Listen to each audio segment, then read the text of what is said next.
Bueno, les pido un poquito de paciencia, mucho abanico. Y vamos a comenzar con esta presentación. En el marco del Día Internacional de los Derechos de Niños y Niñas Libres de Etiquetas y del 10º aniversario del Fórum Infancias, vamos a presentar el libro Dislexia y dificultades de aprendizaje, aportes desde la clínica y la educación, de Editorial Noveduc Libros. Escrito por los miembros del Fórum Infancia, compilados por Beatriz Janín, el doctor Juan Bassen y la licenciada Carmen Fusca, que están acá en la mesa al lado mío, y los autores que voy a ir nombrando, y les pido que se acerquen acá adelante, así la gente los ve y nos sacamos una foto. Tenemos a María Aparecida Alfonso Moisés, Cecilia Acevedo. No, son brasileños. No las nosotras. Están en Brasil. Mariana Wagner, Pablo Bindi, Viviana Malti y Graciela Sieber.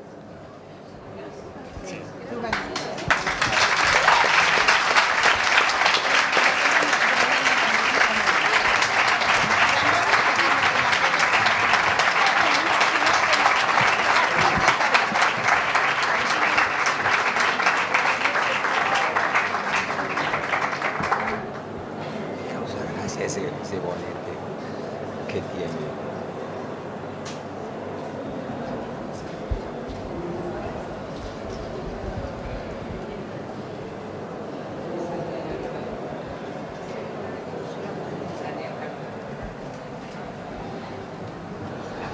Bueno, otro aplauso, gracias.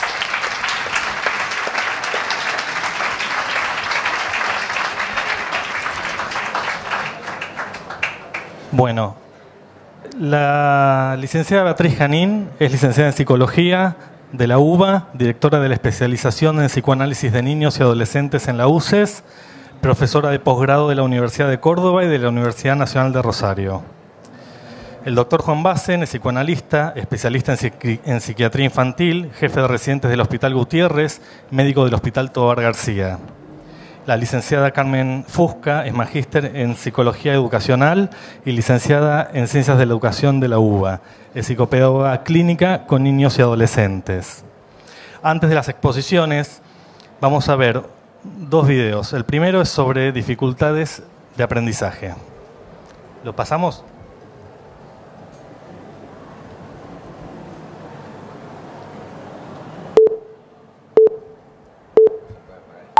Felipe está tratando de comprender la relación entre los sonidos y las letras, de entender la ortografía, de conocer cómo se separan las palabras. Cuando lee, también se equivoca y realiza grandes esfuerzos. Los errores son parte del aprendizaje, pero algunos chicos presentan reales dificultades para aprender a leer y a escribir, y las padecen. Y la escuela a veces no sabe cómo ayudarlos. Hay quienes piensan que eso se llama dislexia. Para nosotros es un nombre impreciso, porque pretende unificar demasiados problemas que se dan siempre en un contexto. Desde Fórum Infancias pensamos que hay mejores maneras de nombrar y resolver esas dificultades, que no siempre se presentan porque su cerebro funciona mal. Acompañemos a los chicos, repensemos las etiquetas.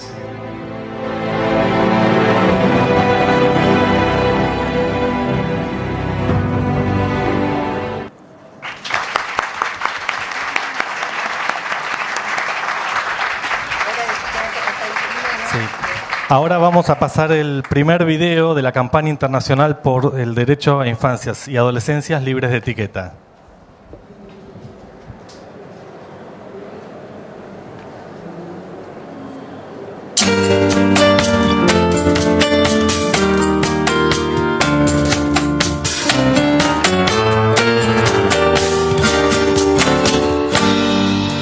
Todos los niños tienen derecho a ser un niño, derecho a tener sus sueños, sueños de niño y no de adultos pequeños, sino de niños.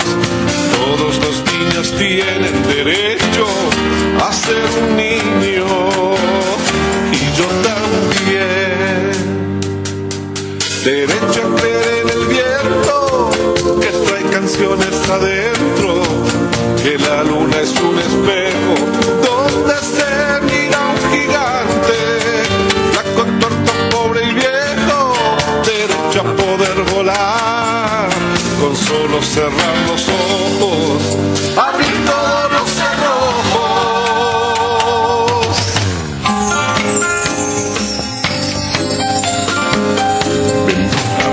Las jaulas y las ventanas, ser ratón por la mañana y de tarde ser un tigre, derecho a ser invisible, si me aprieto la nariz, aburrirme con los grandes y salir para hacer pis. Todos los niños tienen derecho a ser un niño, derecho a tener sus sueños, sueños de niño y no de adultos pequeños, sino de niños. Todos los niños tienen derecho a ser un niño y yo también.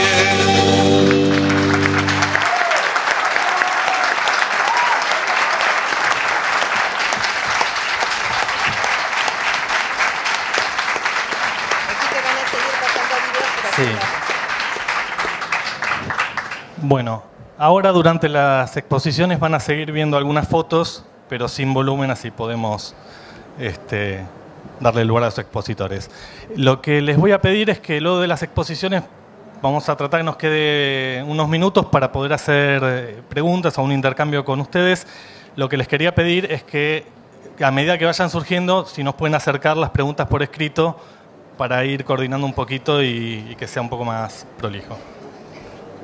Bueno, le doy la palabra a Beatriz. Bueno, la verdad es que estoy muy contenta y muy emocionada por esta convocatoria. Para nosotros hoy es un día muy importante. Cumplimos 10 años como Fórum Infancias, pero además estamos en esta campaña, en la cual, digamos, es la campaña por el derecho a infancias y adolescencias libres de etiqueta. Y este libro es una producción del Fórum Infancias, que en realidad es un logro del Fórum. Es una de las producciones que venimos realizando y que nos enorgullece. Sabemos que los niños de hoy son inquietos, desafiantes, desatentos y que muchas veces no comprenden los textos. A muchos les cuesta la adquisición del lenguaje, a otros les resulta muy difícil el aprendizaje escolar. En una época en la que predominan las imágenes sobre las palabras, en que todo tiene que ser rápido, vertiginoso, en que los adultos solemos estar tan conectados con los aparatos que terminamos desconectados de los niños, suponemos muchas veces, o hay quienes suponen, que un niño que no aprende a leer, que se mueve mucho, que no se conecta con los otros, tiene una patología de por vida y de origen orgánico. Fundamentalmente, yo por lo menos y para todos nosotros, partimos de la base de que todo niño es un sujeto en devenir. Fíjense que hay dos ideas que insisten muchas veces cuando se consulta por un niño con dificultades. Una es la exigencia de que se cure, entre comillas, con urgencia. O sea, que rápidamente deje de tener esas conductas. Y la otra es la fantasía de cronicidad, de que porque un niño es así a los 2, 3, 4 años, va a ser así siempre, toda la vida. La urgencia en realidad aparece como la ausencia de un tiempo, de un devenir posible, justamente. Y la cronicidad es la sanción permanente. Es aquello que insiste en todo rótulo, en la no salida. Pienso que en este momento hay un tipo particular de violencia en relación a los niños, que es la de los tratamientos donde se los medica para tapar trastornos, para no preguntarse acerca del funcionamiento de los adultos, cuando se supone que el modo de contención de un niño desbordado se puede dar a través de una pastilla. En realidad, pienso que son movimientos de deshumanización, de descualificación, de no reconocimiento del otro como semejante diferente. En realidad, no podemos pensar la infancia sin pensar en el contexto social. Todos nos constituimos en una sociedad determinada y esto deja marcas. Y cada grupo social plantea ciertas exigencias, da una imagen de sí, transmite ciertas representaciones del mundo. El niño crece en el seno de una familia, habitualmente, pero a la vez, esa familia va a estar determinada en gran medida por el mundo que la rodea y por un momento particular. En lugar de pensar que eso que le ocurre puede ser transitorio, que es un niño que necesita ayuda, muchas veces, que le está pidiendo del modo en que puede, y que con sus conductas lo que está haciendo es diciendo lo que le pasa, en vez de pensar esto justamente como un grito, como un pedido, muchas veces se piensa que se sabe de antemano lo que le pasa, desconociendo la historia de ese niño y desconociendo su subjetividad. Es decir, en lugar de reflexionar sobre lo que le ocurre a cada niño que presenta dificultades, se los suele rotular, planteando, digamos, por un lado se los rotula con unas siglas, y hay chicos que llegan y dicen yo soy disléxico, yo soy ADD, yo soy TOD, digamos, cosas distintas, pero en realidad en donde pierden hasta el nombre, dejan de ser ellos.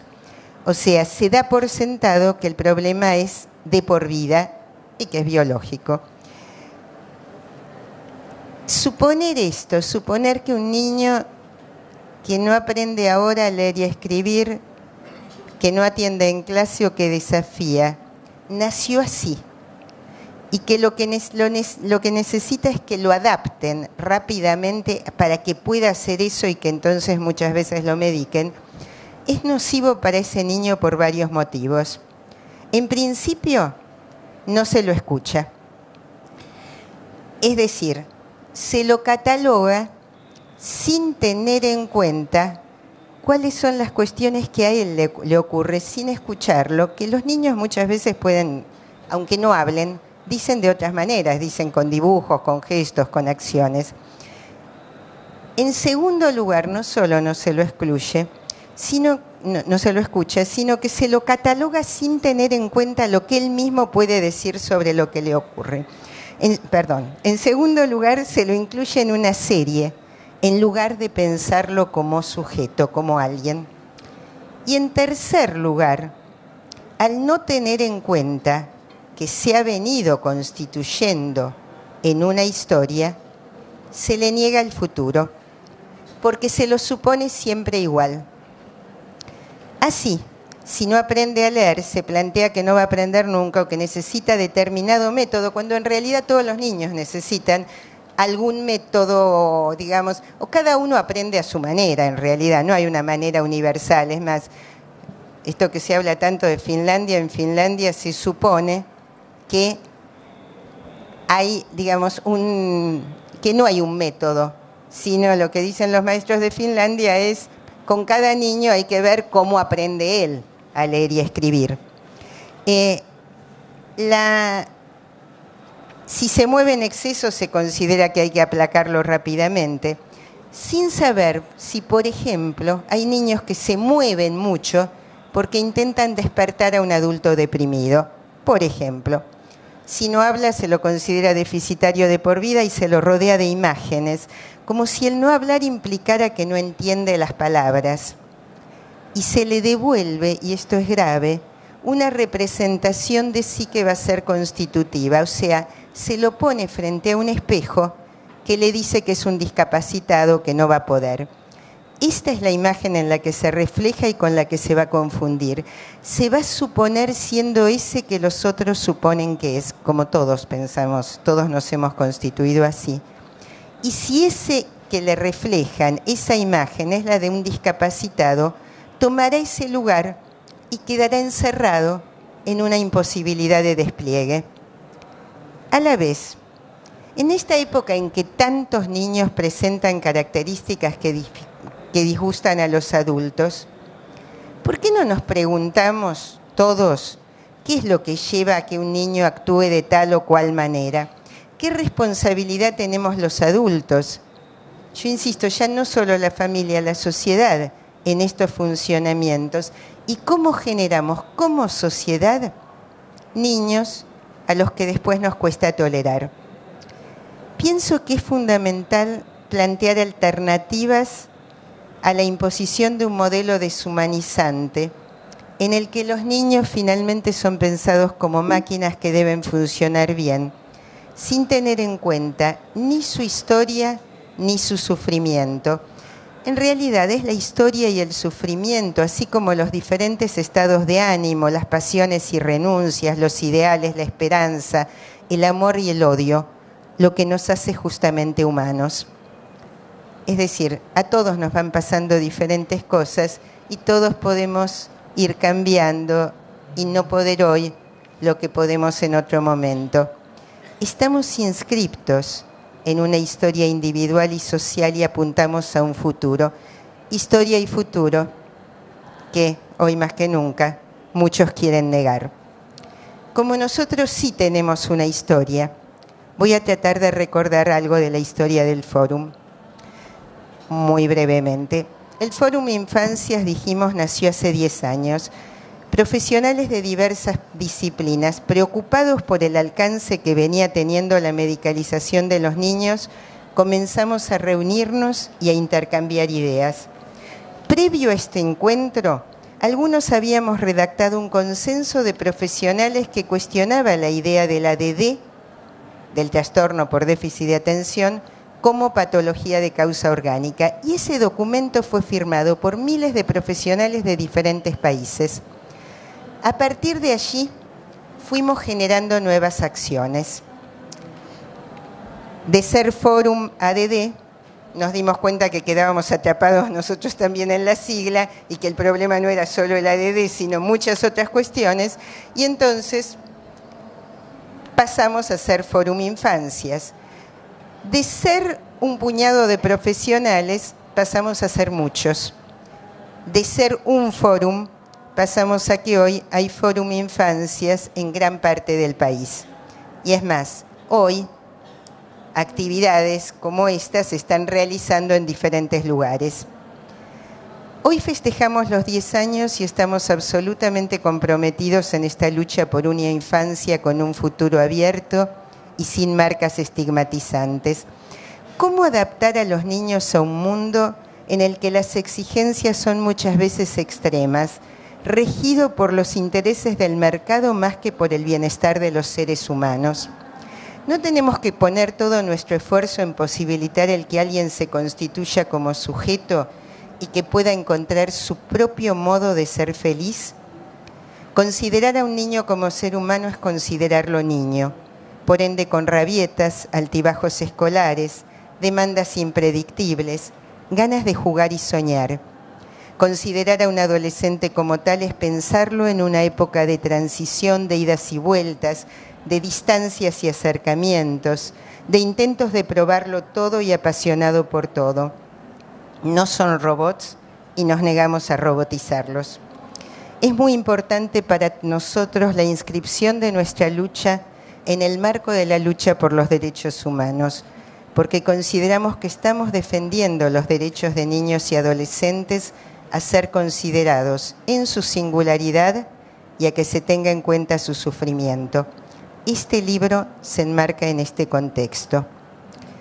Sabemos que el aprendizaje escolar tiene una larga historia, que nadie aprende todo junto. O sea, cuando alguien llega a la escuela ya tuvo que aprender un montón de cosas, desde mamar hasta caminar, hablar y millones de cosas.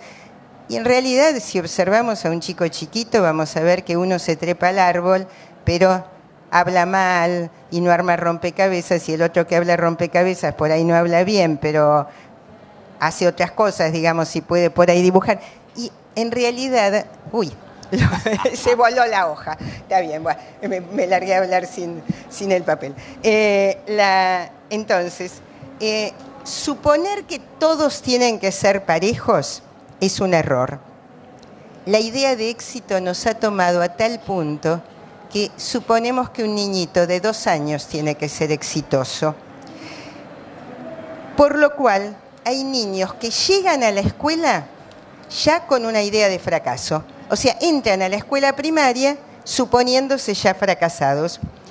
Entonces, en el aprendizaje escolar hay ya una historia y también es un efecto en el cual entran en juego la familia, la escuela, el niño y la sociedad en su conjunto. O sea, ¿qué valores predominan en una sociedad? Va a incidir en lo que pasa en la escuela. Y por otro lado, como un niño está en pleno armado subjetivo, todo lo que le va pasando va dejando marcas. Y en ese sentido, la escuela también deja marcas.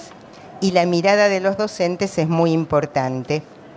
Muchas veces, niños que aparecen como desvalorizados por el ámbito familiar o que son partes de una familia que se siente desvalorizada por la sociedad y sin lugar en el mundo, van a necesitar otra mirada que les dé una representación más valiosa de sí. Entonces, lo que es seguro es que no se puede pensar en un destino cerrado en ningún niño.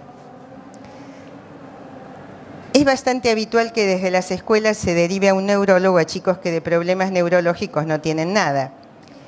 Y si uno piensa esto que estamos diciendo, que el psiquismo se constituye y en relación a un contexto, un niño puede andar trepado por las paredes, no atender, no aprender a leer y a escribir, sin tener ningún problema neurológico.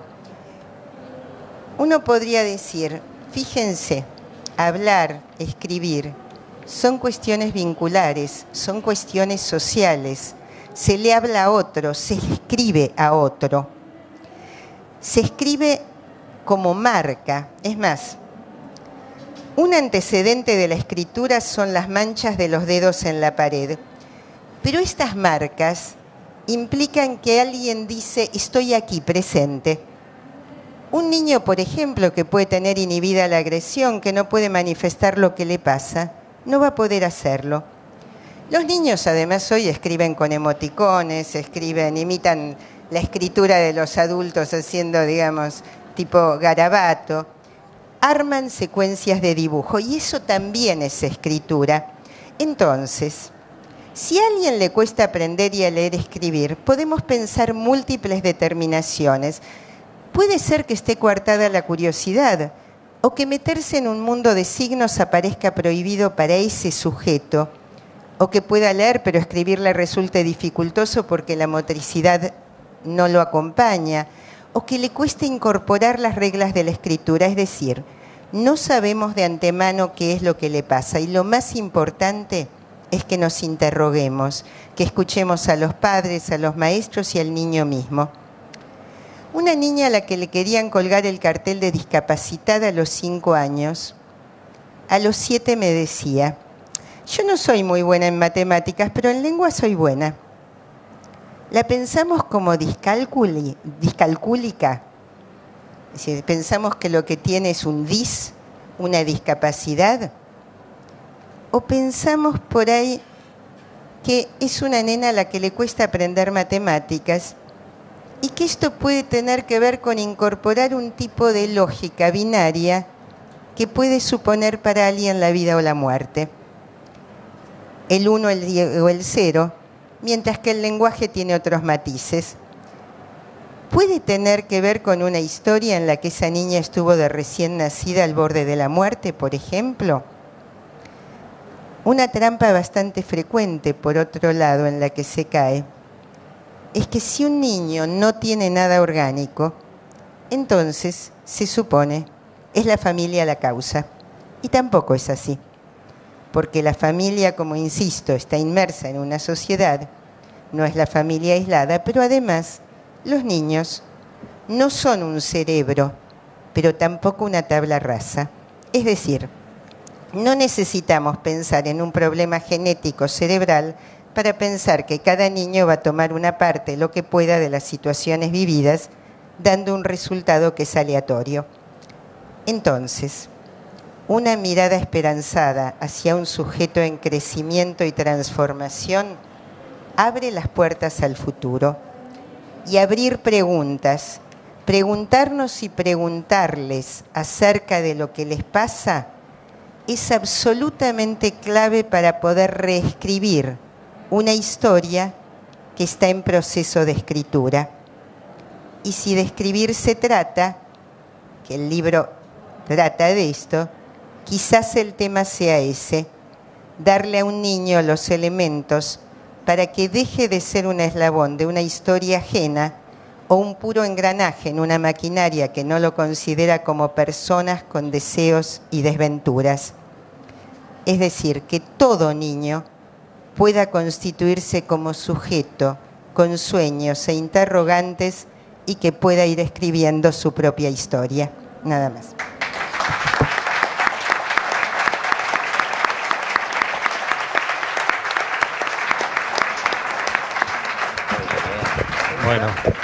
Bueno, muchas gracias, Beatriz.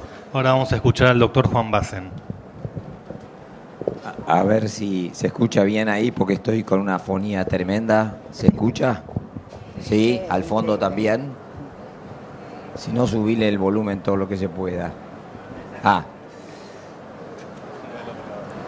Lo que estaba diciendo Beatriz me hizo acordar a Felipe, el amigo de Mafalda, que una mañana, muy preocupado y agarrándose la barriga, dice: cada vez que empiezan las clases me agarra esta cosa acá, dice. Tendría que ir a un psicoanalista. ¿Podría un psicoanalista lograr que yo pueda aprender todo lo que me enseñan en la escuela?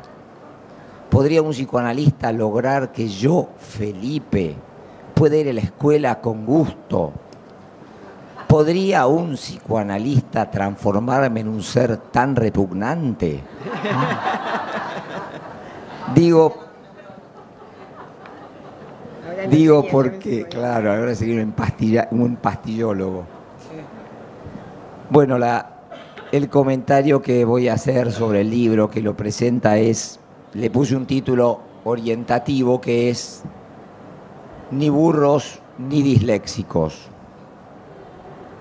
Porque esta es una de las antinomias muy fuertes que se presenta cuando charlamos con la gente, que preocupada, a veces, sinceramente, defiende la idea de dislexia porque dice, si no, nuestros chicos son considerados burros y sufren por eso. Dislexia es el nombre tan impreciso como extraordinariamente exitoso de un constructo que se emplea con desigual frecuencia en diversos países para clasificar, agrupar y eventualmente tratar de comprender diversos trastornos del lenguaje.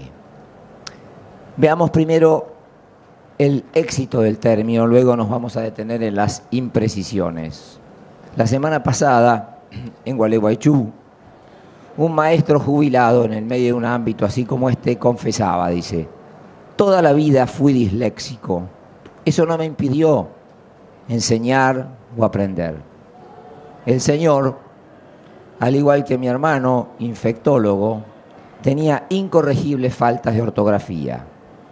Debía, como psiquiatra y conocedor de las neuronas, convalidar que su cerebro o algunas zonas del mismo causaban ese fenómeno por su mal funcionamiento. Convalidar que el constructo dislexia provee la mejor explicación para ciertas dificultades en reconocer de forma precisa y o fluida las palabras escritas, o por una merma en la capacidad de descodificarlas o deletrearlas. Es a través de la dislexia que contamos con el mejor enfoque para comprender la lectura lenta, las omisiones, las inversiones o sustituciones de letras y particiones de palabras. Deberíamos asociarnos entonces a la corriente que plantea que ante la discriminación, ¿qué querés si es un burro? Nada mejor para refutarla que una etiqueta, bastante más elegante por cierto, que dice que el problema no es la cruza o mestizaje de algunos alumnos desventajados con el noble animal, sino la falla humana en circuitos, lóbulos y neurotransmisores. Según los difusores, al decir dislexia, solo estaríamos detectando una entidad existente del mundo, evidente por sí misma. No habría aquí ningún cristal con que se mira interpuesto entre nuestro ojo desnudo y el fenómeno. No habría lectura o interpretación particular de rasgos previamente resaltados del conjunto. No. Dislexia nos estaría hablando de datos objetivos, sospechosamente congruentes, eso sí, con lo que se ha erigido en una corriente dominante de prejuicios. Me refiero a cuando las neurociencias se deshacen de la prudencia investigadora y descarrilan a una neuropolítica que en este libro intentamos deconstruir.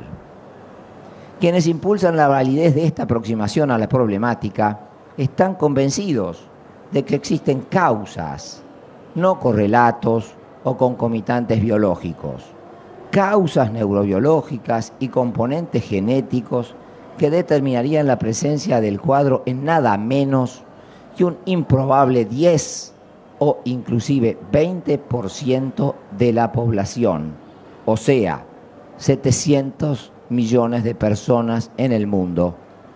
Una intimidante epidemia de presuntos mutantes.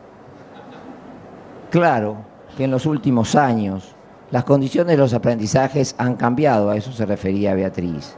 Deberían tomar nota de la manera en que la cultura ha abarrotado la vida de los chicos de hoy, con una saturación de imágenes, muchas veces publicitarias, vía televisión, primero, computadoras, tablets, celulares, que ha dejado, por ejemplo, a la lectura de cuentos o a la caligrafía en el desván de las prácticas casi olvidadas.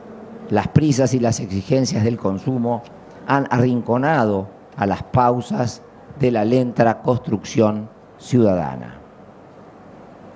En contraste con esta idea de la dislexia como una entidad biogenética definida y unívoca, creemos posible hallar múltiples significados que la convierten en un nombre que, además de impropio, es bastante inconsistente. Porque para algunos, dentro de la calificación de disléxicos o de la selección de las poblaciones que se incluyen en los estudios, deberían ingresar solo chicos que encuentran dificultades para la decodificación de palabras y que solo debe aplicarse el término dislexia a este problema y no, por ejemplo, a la dificultad para la lectura fluida, ya que en este caso influyen problemas generales de comprensión y no las específicas de la decodificación. En cambio, muchos otros investigadores en genética o neurociencias consideran que términos como dislexia, dificultad para la lectura o trastornos en la lectura, dificultades específicas de aprendizaje y dificultades específicas de la lectura son intercambiables. Entonces, lo que parecía un campo homogéneo se abre en principio en dos vertientes. En un caso se trata de chicos que encuentran dificultades para deletrear y decodificar. En otro, quienes sí pueden hacerlo, pero encuentran su mayor dificultad en la lectura y la comprensión de los textos leídos. Desde la perspectiva neurobiológica, serían muy diferentes los circuitos empleados y también los eventuales genes, por lo que sería difícil concluir que se trata de lo mismo. En rigor, se trata de diferentes dificultades, muchas veces asociadas. Pero la cuestión no termina ahí.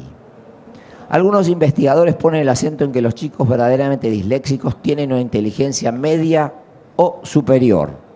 De ahí viene la diferenciación con los burritos. Pero resulta que las dificultades lectoras suelen ser concomitantes y muchas veces inseparables de dificultades variadas en el aprendizaje. Incluso muchos chicos considerados disléxicos presentan alguna de estas dificultades ya no aisladas, sino como parte de un cuadro de dificultades de desarrollo, concomitantes con otros síntomas emocionales o conductuales, variados. No siempre la inteligencia de los chicos considerados disléxicos es igual o superior a la media. Algunos estudios soslayan que quienes padecen de dislexia leen mal, pero son muy buenos en matemática. Subrayan, perdón. Un chico capaz de razonamiento matemático, como comentaba Beatriz, pero con dificultades lectoras, sería entonces un paradigma de la dislexia. Pero ocurre que las dificultades en matemática están presentes en un rango que oscila entre el 30 y el 70% entre quienes tienen dificultades con la lectoescritura. Los chicos disléxicos podrían dispersarse debido a su dificultad. Esto agrega una nueva asociación entre dislexia y lo que se llama ADD-TDAH. Los chicos disléxicos ya no deberían observar una conducta intachable para ser considerados tales. Y ocurre que las dificultades emocionales y conductuales, la desatención y la inquietud están presentes en un enorme porcentaje de ellos, al punto que en una nueva maniobra clasificatoria se propone una comorbilidad elevada entre dislexia y ADD, es decir, dos nombres impropios asociados, una imprecisión al cuadrado. Repasemos entonces en una categoría que se presente homogénea, los chicos que padecen dificultades en la lectoescritura nos encontramos, cual horrible gusano en lo que padecería el bello fruto maduro, con una heterogeneidad apabullante. Esta variabilidad e imprecisión nos ha llevado a revisar la validez del término que ha ido desplazando incluso en la última edición del Manual de Estadística Estadounidense de Psiquiatría, el DSM-5, por el de dificultades específicas del aprendizaje. En dicho manual se aconseja que si el término dislexia va a ser usado como término alternativo, debería especificarse qué dificultades adicionales se presentan, como por ejemplo en la comprensión lectora o en el razonamiento matemático. Está la variedad de dificultades que la categoría estalla por sobredosis en una suerte de empacho de rasgos y síntomas que la hacen confusa.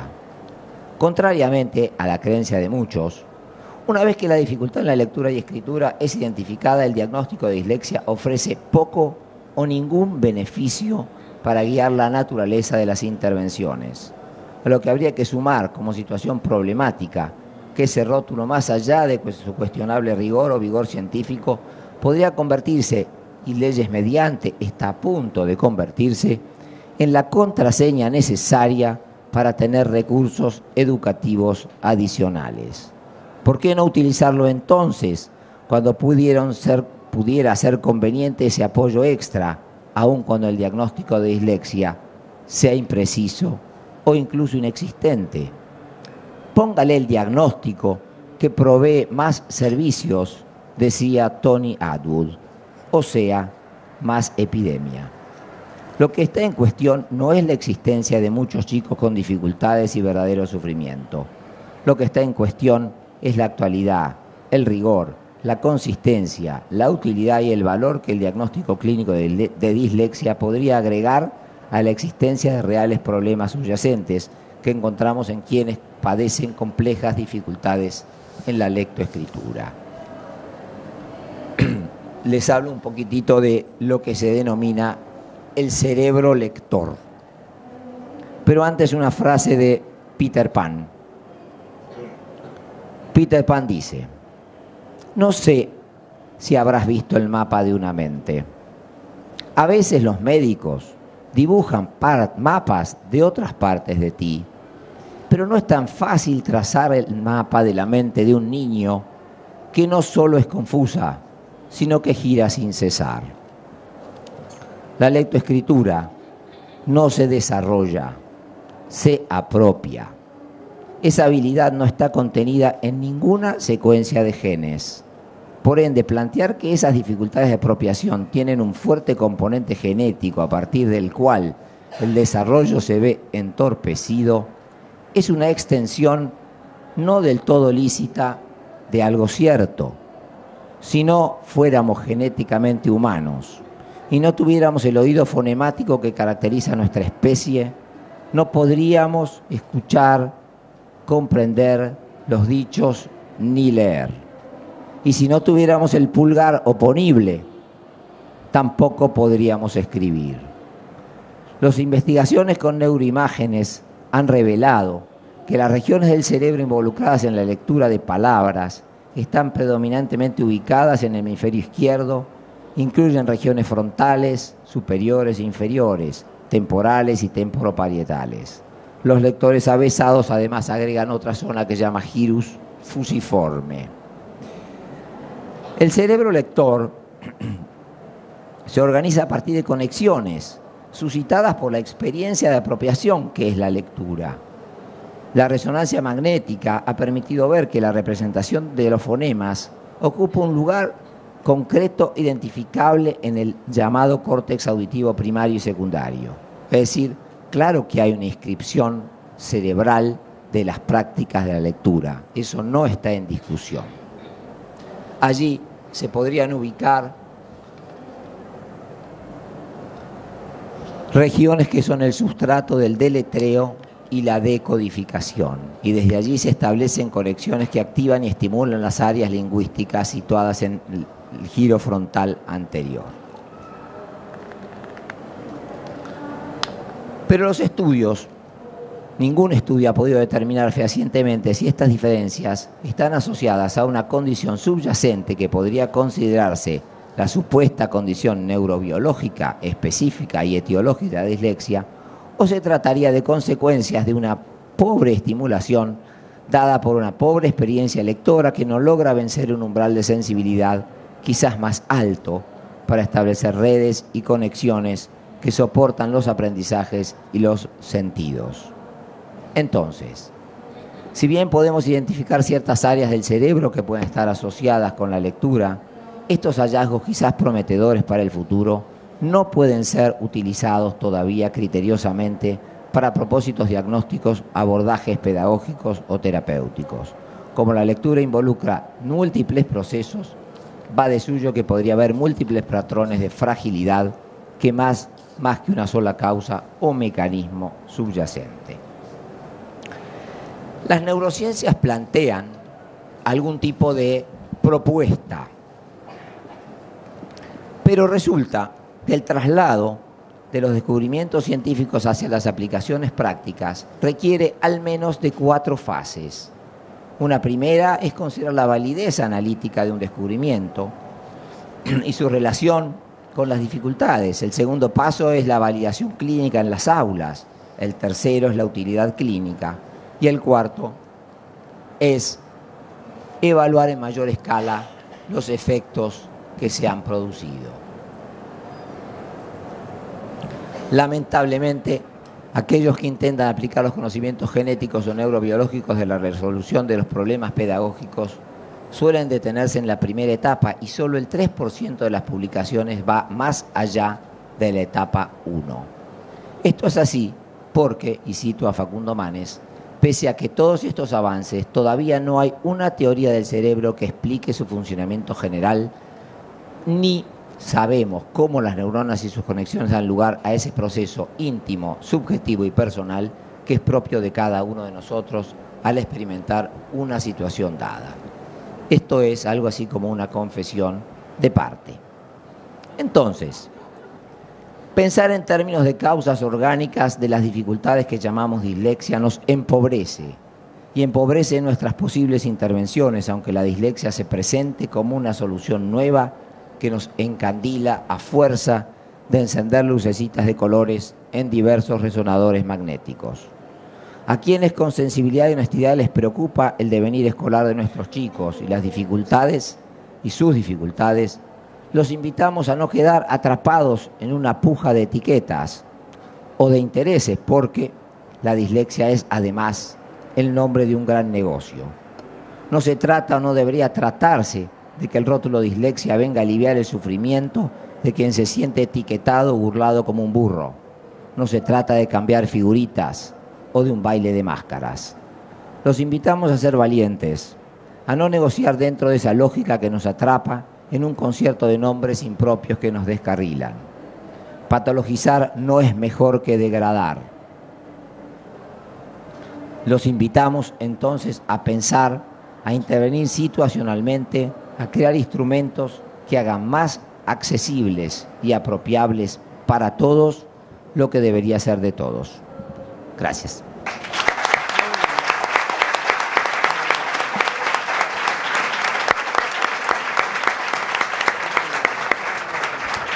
Bueno, muchas gracias, Juan. Ahora la licenciada Carmen Fusca. ¿Podemos sacar?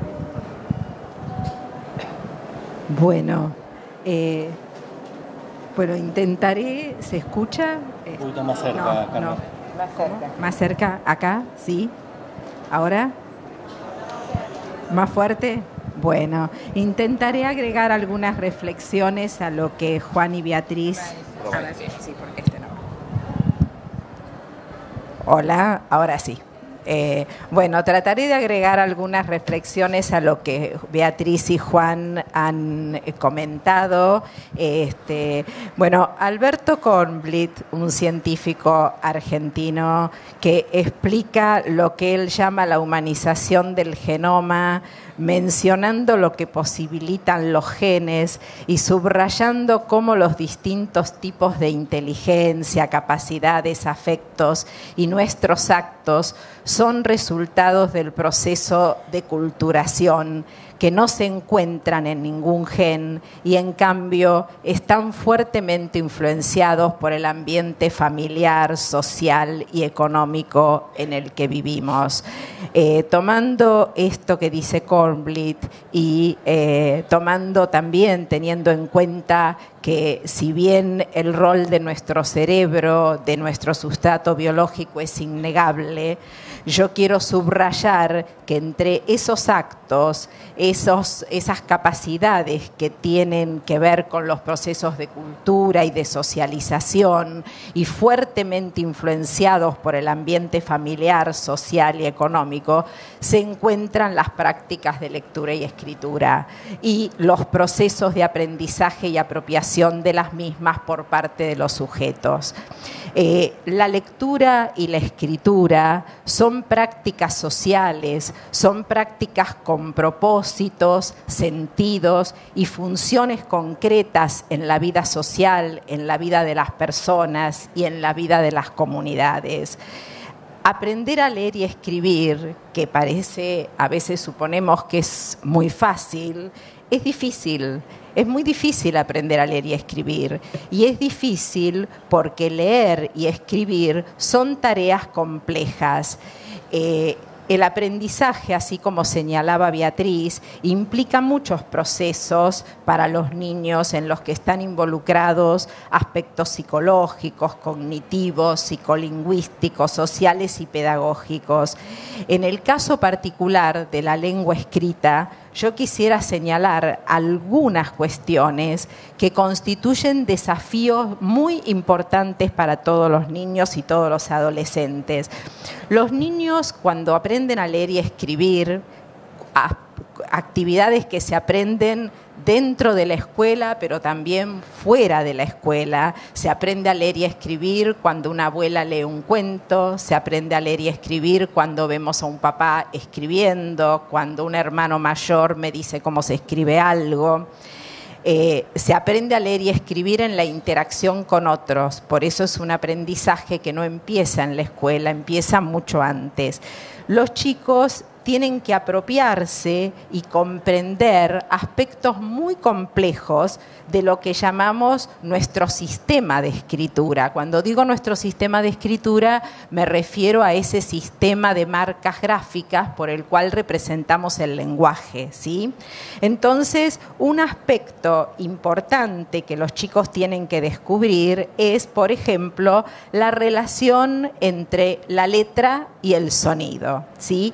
Ese descubrimiento, que a veces parece muy sencillo, es muy complejo para los chicos.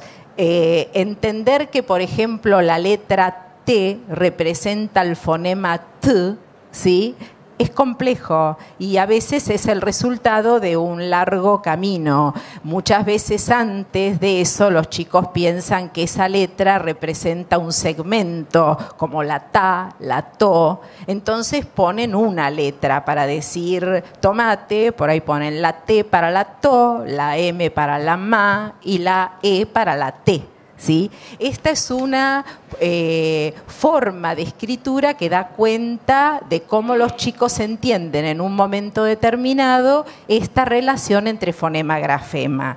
Este es uno de los problemas que tienen que enfrentar. Otra de las cuestiones que aparece en nuestra escritura es la separación de palabras, ¿sí?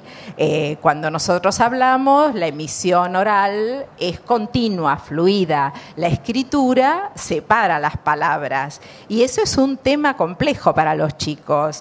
Yo recuerdo cuando mi hijo tenía 6 años, en primer grado, la maestra tenía como estrategia decirle a los chicos que para que las palabras no se le peguen, pongan el dedito, ¿no? Entonces mi hijo me dice, mamá, yo pongo el dedito, el problema, no sé dónde ponerlo, ¿no? Entonces, esto, claro, que la maestra pensaba que se resolvía con el dedito para separar las palabras, implica una gran conceptualización por parte de los chicos. Para separar las palabras hay que saber qué es una palabra, ¿no? Y acá aparecen ejemplos como chicos que escriben la pelota todo junto y que cuando comprenden que ese la va separado, escriben lápiz separado, lápiz, ¿sí? Este tema de la segmentación, ¿sí?, es un desafío para los chicos. Además, les cuento que no siempre se escribió separado. La separación de palabras surge en el siglo XVI-XVII. Antes se escribía todo junto. Con lo cual, estamos frente a un objeto cultural, histórico, otro de los problemas que los chicos tienen que enfrentar son las cuestiones ortográficas. Yo recuerdo una vez un paciente que llegó al consultorio, tiró la mochila en el piso enojado y me dice, ¿me podés decir todas las palabras que van con H? ¿Qué le digo? ¿No? ¿Cómo le digo todas las palabras que van con H? La ortografía de una lengua es un aspecto muy complejo que se va construyendo a medida que se aprende y se usa esa lengua, ¿sí? ¿Por qué les doy estos ejemplos? Porque estos son problemas que enfrentan los niños, no niños con problemas o dificultades cuando aparecen este tipo de producciones, ¿sí? Por ejemplo, un niño que descubre la relación entre letra y fonema y que ya sabe que existe la K, la R, la T, puede escribir casa, por ejemplo, con K, A, C, A, ¿sí? ¿Por qué? Porque la K representa el sonido Q, como lo representa la C, como lo representa también la Q. Y la S, o sea, con esto, ¿qué quiero decirles?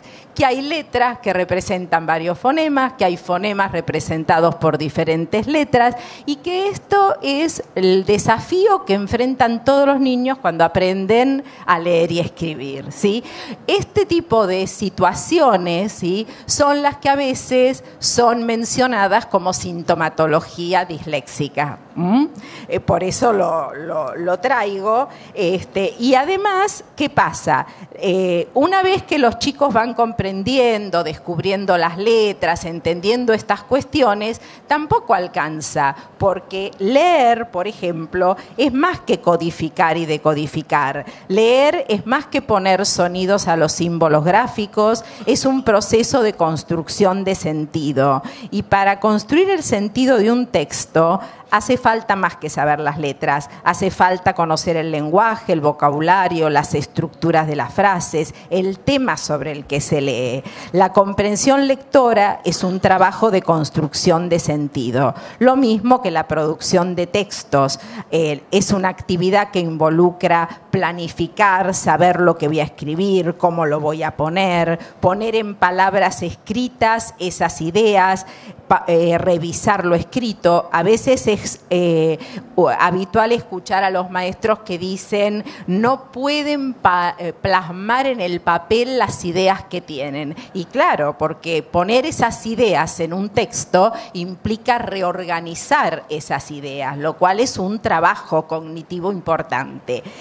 Ahora bien, estos son desafíos cognitivos que enfrenta el que aprende a leer y a escribir. No son trastornos, son partes de un proceso de construcción y adquisición de la lengua escrita. Y aquí estamos frente a un gran problema, porque este es un terreno en el que se transforman muy fácilmente en patología estas vicisitudes del proceso de aprendizaje. Es un terrible fenómeno de patologización. Ahora, quiero agregar que sí es cierto que hay muchos niños que encuentran dificultades para aprender y esas dificultades no son todas iguales. Hay niños a los que les cuesta descubrir la característica alfabética, es decir, la relación fonema-letra. Hay otros que se quedan como más pegados al descifrado, niños que les cuesta comprender lo que leen, otros niños que les cuesta armar textos con coherencia y cohesión. Las dificultades pueden ser diversas y también sus causas. Ante esta complejidad, ¿no?, tanto del sistema de escritura como de los procesos de lectura y escritura y de los desafíos que plantea su aprendizaje, yo retomo la pregunta de Juan cuando dice: ¿es a través del término dislexia que contamos con el mejor enfoque para comprender estas dificultades? Bueno, nosotros consideramos que no. Juan habló de las imprecisiones de este término, no lo voy a repetir, pero lo que sí puedo agregar es que como psicopedagoga he atendido muchos niños que venían con el diagnóstico de dislexia y una etiqueta simplifica, vuelve homogéneo procesos singulares, tanto libidinales como cognitivos. Dificultades diversas de distinto orden son leídas como déficit, se las incluye bajo el rótulo de dislexia, que a su vez se convierte en explicación de esa dificultad. Lee así porque es disléxico. Y así se obtura la posibilidad de investigar, de comprender de qué tipo de dificultad se trata y cuáles son los factores que determinan esas dificultades. Y lo que es peor, nos quedamos sin ver bien cuáles son las estrategias de intervenciones adecuadas para cada niño y para cada dificultad. Ahora bien, ¿qué es eso llamado dislexia? ¿Por qué este constructo subsiste tanto, no? La palabra dislexia es un término muy antiguo, surge en el año 1895 y en esa época era usada por neurólogos, oftalmólogos, que se referían con esta palabra junto con las alexias a personas que realmente habían perdido capacidad para leer y escribir, pero porque habían sufrido reales daños o traumatismos cerebrales. Algunos autores dicen que hubo como una extrapolación de casos clínicos graves en adultos para la explicación de comportamientos infinitamente menos graves en niños. Hoy se define a la dislexia como un trastorno de origen neurobiológico, crónico y que afecta al 10% de las personas. Como nosotros acabamos de ver, muchas de esa sintomatología forma parte de un proceso de construcción de los aprendizajes. Ahora bien, ¿por qué subsiste este término cuando es tan problemático y cuestionado? Hay debate silenciado, largo, a lo largo de la historia. Desde el año 1970 en París se cuestiona este término. En el año 2005 en Londres, en un programa de TV denominado El mito de la dislexia, también se planteó un gran debate. Un miembro del Parlamento inglés escribió en un sitio web: la dislexia es una cruel ficción. Ahora bien, ¿por qué subsiste? Bueno, creemos que por un lado hay concepciones de lectura y escritura que la sostienen, pero por otro lado hay una gran industria detrás. Test, baterías diagnósticas, tratamientos, dispositivos tecnológicos que plantean programas reeducativos. Hace poco escuché de una aplicación de Samsung que se llama Detective for Samsung, que es un detector de riesgo de tener dislexia. Dice: averigua con nuestro test si es posible que tengas dislexia en 15 minutos. Bueno, cuestionar el término no significa desconocer que hay muchos niños que sufren por tener dificultades para aprender a leer y escribir. Todo lo contrario, existen dificultades. El propósito de este libro es justamente ofrecer otra mirada sobre estas dificultades.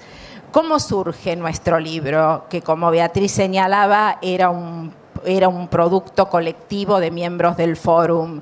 El año pasado, en el contexto de la vuelta a escena de la dislexia, ante la insistencia de asociaciones que impulsaban la ley de dislexia, ante argumentos que pregonaban su condición de trastorno neurobiológico, ante la difusión mediática de porcentajes elevadísimos, ante la sanción de la ley de dislexia y ante la difusión de supuestas metodologías para el tratamiento de estas dificultades que insisten en la práctica reiterada del silabeo, la asociación letra-fonema, mal llamado método de conciencia fonológica, es que en el marco del Fórum Infancia nos preocupaban estas problemáticas y nos propusimos a través de este libro reflexionar sobre el aprendizaje escolar, las particularidades de la lectura y la escritura, esto que se llama dislexia, y las escuelas de hoy desde diferentes perspectivas y disciplinas.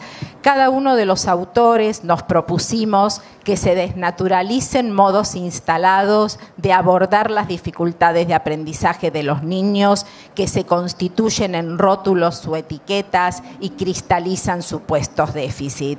A lo largo de cada capítulo fuimos abordando estas problemáticas. En el capítulo 1, Beatriz aborda el aprendizaje escolar como un efecto complejo de múltiples determinaciones, desde la constitución misma del deseo de saber, que es el motor de todo aprendizaje, hasta los ideales y las normas que un niño ha incorporado.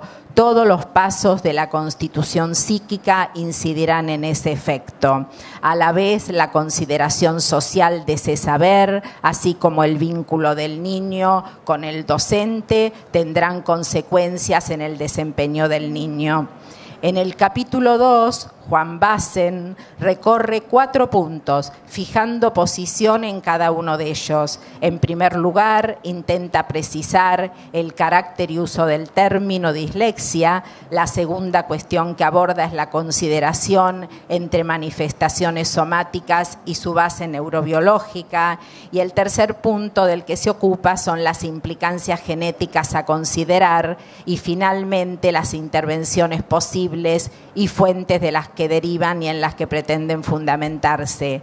En el capítulo 3, capítulo que escribí, me propuse en primer lugar hacer visible ese largo y silenciado debate sobre este constructo, las concepciones que lo sustentan y los problemas que han planteado. En segundo lugar, a través del caso de una niña diagnosticada con dislexia severa, fui desplegando los problemas subjetivos, vinculares y pedagógicos que quedaban ocultos detrás de esta etiqueta.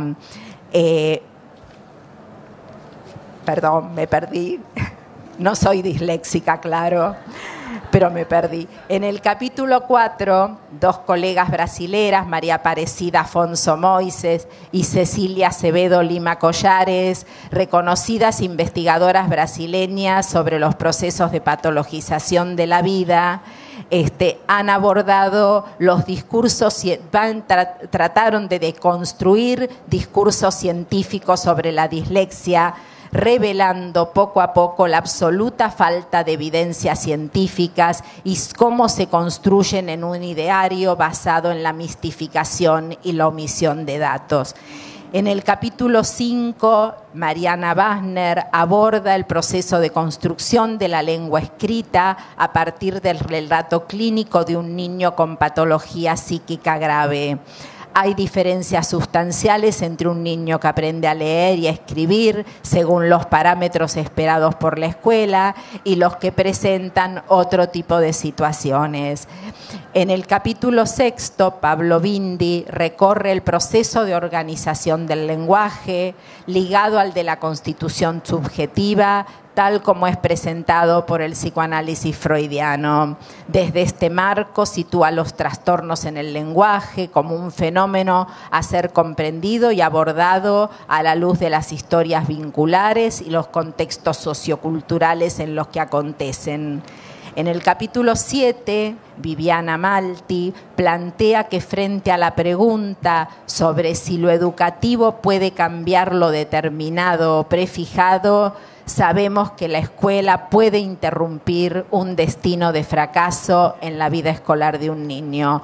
Malti aborda requisitos necesarios para que esto suceda, tales como la disponibilidad institucional para alojar la mirada subjetivante, la confianza en el niño y la tarea docente. En el capítulo 8, Graciela Sieber se propone profundizar algunas cuestiones ligadas a la institución educativa y a sus formas de producción y reproducción de subjetividad. Enmarcada dentro de una época, señala la autora, la escuela aún busca renovadas respuestas a problemas existentes. Nosotros esperamos que a través de la lectura de este libro se abran puertas de pensamiento que puedan ser apropiados por todos aquellos que nos dedicamos a trabajar con niños y adolescentes y que a la vez genere nuevos aportes sobre esta temática aún vigente.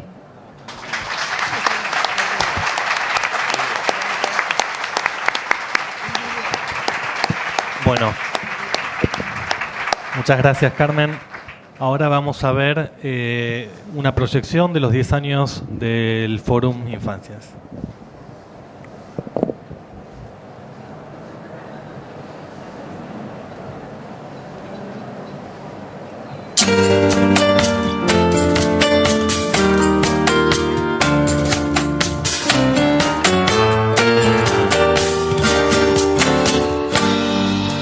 Todos los niños tienen derecho a ser un niño, derecho a tener sus sueños, sueños de niño y no de adultos pequeños, sino de niños.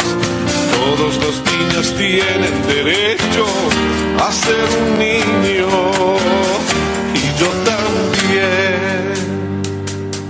Derecho a creer en el viento que trae canciones adentro, que la luna es un espejo donde se mira un gigante, flaco, torto, pobre y viejo. Derecho a poder volar con solo cerrar los ojos, abrir todos los cerrojos.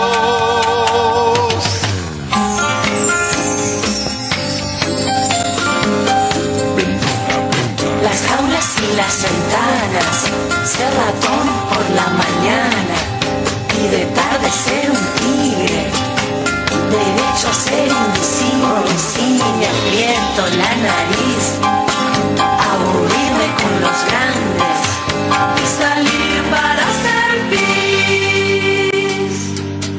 Todos los niños tienen derecho a ser un niño, derecho a tener sus sueños, sueños de niño y no de adultos pequeños, sino de niños. Todos los niños tienen derecho a ser un niño y yo también.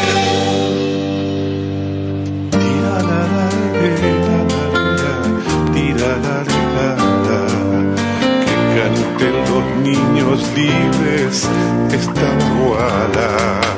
Que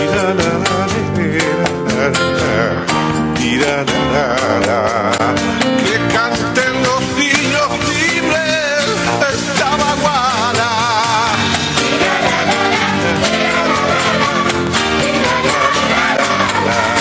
Que canten los niños libres esta baguala.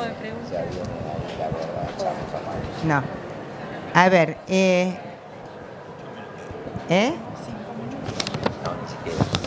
No. Bueno, miren. No, estamos dándonos cuenta de que lamentablemente no tenemos tiempo de preguntas, dado que a las 5:30 tenemos que desalojar sí o sí la sala, porque bueno, las cosas son así.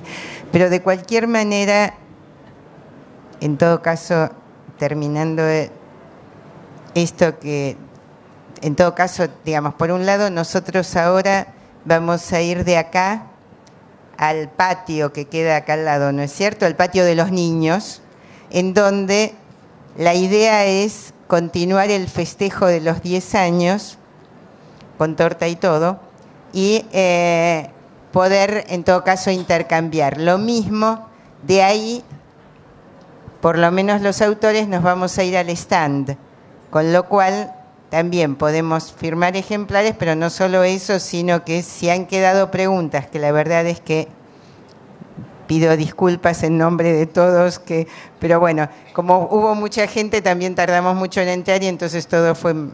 Pero bueno, más que nada, yo les agradezco muchísimo, en nombre de todos, el haber venido todos ustedes acá, y me parece, espero, que todos nos vayamos con algunas ideas en cuanto a cómo pensar a los niños y a los adolescentes de hoy, cómo ir pensando y cómo abrir preguntas, cómo pensar aquello que por un lado son sus dificultades y por otro lado, como decía recién Carmen, las dificultades que la vida misma les presenta. Porque no es fácil aprender a leer y escribir, no es fácil aprender a hablar, no es fácil aprender a caminar y como uno ya aprendió, supone que todo es sencillito. Y en realidad la infancia no es esa época puramente feliz y donde uno va creciendo así, todo maravilloso como después suponemos los adultos, sino que más bien es una época donde hay sufrimientos, aparecen tiras y aflojes y bueno, y además es una época en la cual uno está muy, muy, muy sujeto al contexto. Y cuando el contexto tiene dificultades, en muchas épocas pasa esto, un niño está en medio de un terremoto. Entonces, bueno, no sé si quieren agregar algo más. ¿Quiere?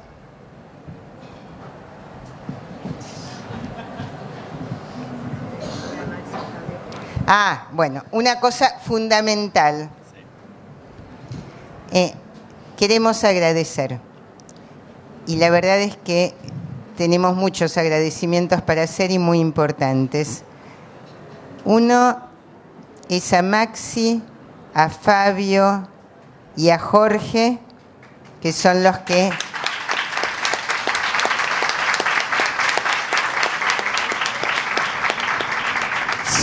han hecho los videos que ustedes vieron. Y a Darío. Y a Agustín, perdón, bueno. No me lo anotaron eso. Está bien. Bueno, esperen, ahora voy. Bueno, a Julián, que nos viene ayudando muchísimo en los diseños. A Eugenio, que nos viene sacando fotos. No, sí, ya sé. Espera, lo dejaba para el final. A Novedú, que nos ha dado esta posibilidad no solo de editar el libro, sino de esta sala. Y muy en especial quiero hacer un agradecimiento, pero súper especial a Natalia Vareiro. A Nati. Oh.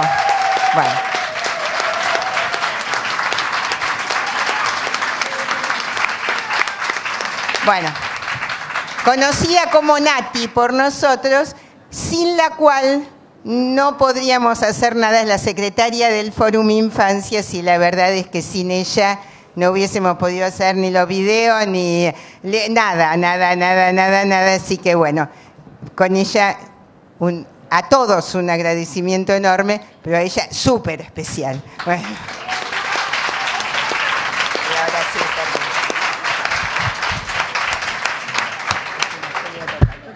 bueno, ¿qué hacemos?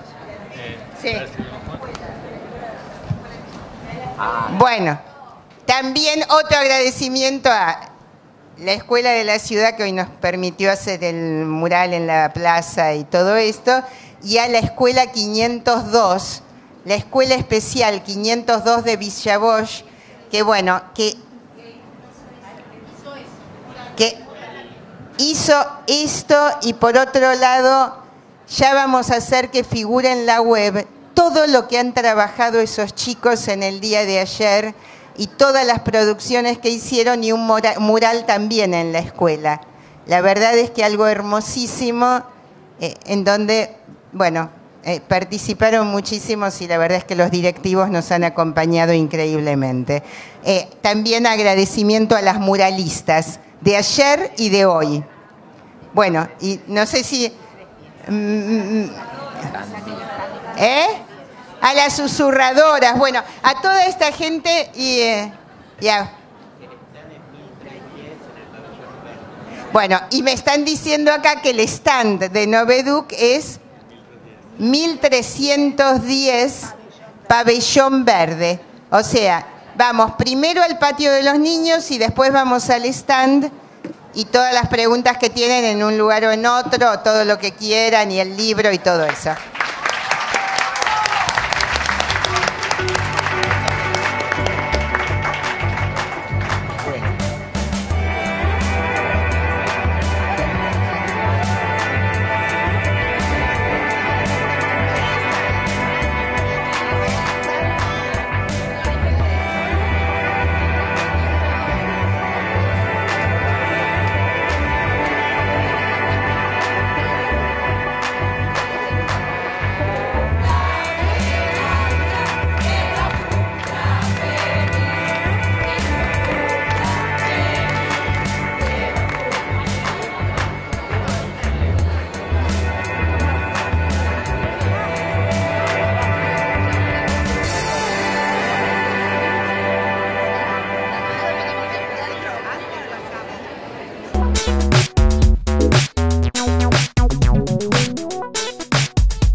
Wow.